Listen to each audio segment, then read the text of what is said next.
আলু দিয়ে গরুর মাংস রান্না 16 আনা বাঙালিয়ানা। আলু দিয়ে গরুর মাংস গরম ভাতের সাথে বাঙালির তৃপ্তি ভরে খাওয়া। আমার আজকের রেসিপি গরুর মাংস। So let's go to my kitchen. আমি নিয়ে নিয়েছি 1 কেজি গরুর মাংস। একটা পাতিল বসিয়ে তাতে দিয়ে দিচ্ছি পরিমাণ মতো তেল, দিয়ে দিয়েছি তেজপাতা, দিয়ে দিয়েছি 4টি বড় আকারের পেঁয়াজ কুচি করে, সামান্য লবণ দিয়ে ভেজে নিচ্ছি। আর এদিকে গরুর মাংসটা ম্যারিনেট করে নিচ্ছি। তো আমি দিয়ে দিচ্ছি স্বাদ মতো লবণ, দিয়ে দিচ্ছি আদা রসুন বাটা টেবিল চামচে 2 চামচ, দিয়ে দিচ্ছি জিরা এবং গরম মশলার গুঁড়ো 1 চামচ করে 2 চামচ, দিয়ে দিচ্ছি 1 চামচ হলুদের গুঁড়ো, দিয়ে দিচ্ছি মরিচের গুঁড়ো 1 চামচ। এবার ভালো করে ম্যারিনেট করে নিচ্ছি। দিয়ে দিচ্ছি টেবিল চামচে প্রায় 2 চামচ পেঁয়াজ বাটা। ঝালটা আপনার ইচ্ছে মতো দিয়ে নেবেন। ভালো করে মেখে নিচ্ছি। এবার দিয়ে দিচ্ছি সামান্য তেল, আবারও ভালো করে মাখিয়ে নিচ্ছি। এবার দিয়ে দিচ্ছি জায়ফল বাটা। জায়ফল বাটাটা গরুর মাংসতে দিলে অসাধারণ টেস্ট আসে এবং ঘ্রাণটাও সুন্দর হয়। পেঁয়াজটা কিন্তু ভাজা হয়ে গিয়েছে, দিয়ে দিচ্ছি এলাচ, দারচিনি, লং। এবার মাংসগুলো দিয়ে দিচ্ছি।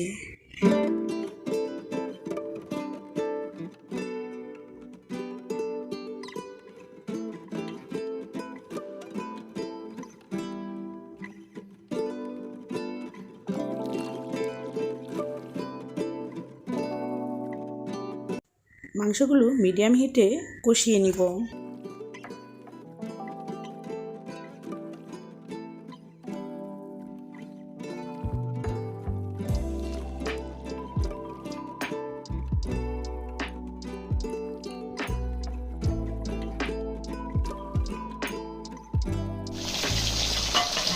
মাংসতে যথেষ্ট পানি উঠেছে।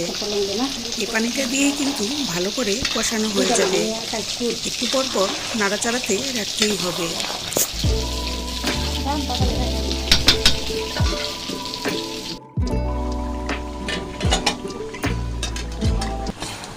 যখন মাংসের তেলটা উপরে উঠে এসেছে বুঝতে হবে কষানোটা হয়ে গিয়েছে। এখন আমি দিয়ে দিচ্ছি আলুগুলো।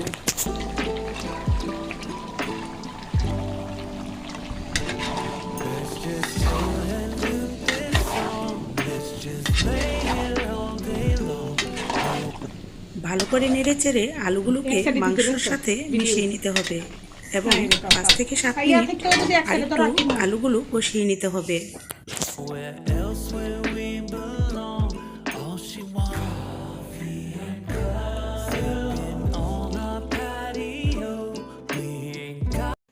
কষানো হয়ে গিয়েছে। এখন আমি পরিমাণ মতো পানি দিয়ে দিচ্ছি।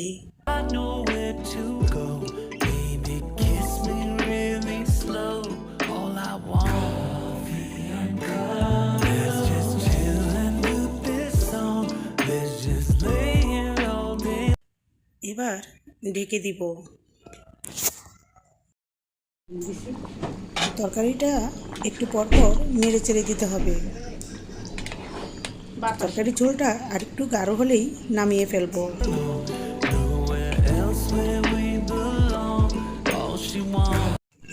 তরকারিটা নামানোর আগে দিয়ে দিচ্ছি কয়েকটি কাঁচামরিচ। এবার ঢেকে সামান্য রান্না করে নিব। সো ভিউয়ার্স, ভিডিওটি ভালো লাগলে অবশ্যই লাইক, কমেন্ট, শেয়ার করবেন। সো হয়ে গেল আমার গরুর মাংস রান্না। ভালো থাকবেন ভিউয়ার্স। ভিডিওটি দেখার জন্য অসংখ্য ধন্যবাদ। আল্লাহ হাফেজ। আসসালামু আলাইকুম।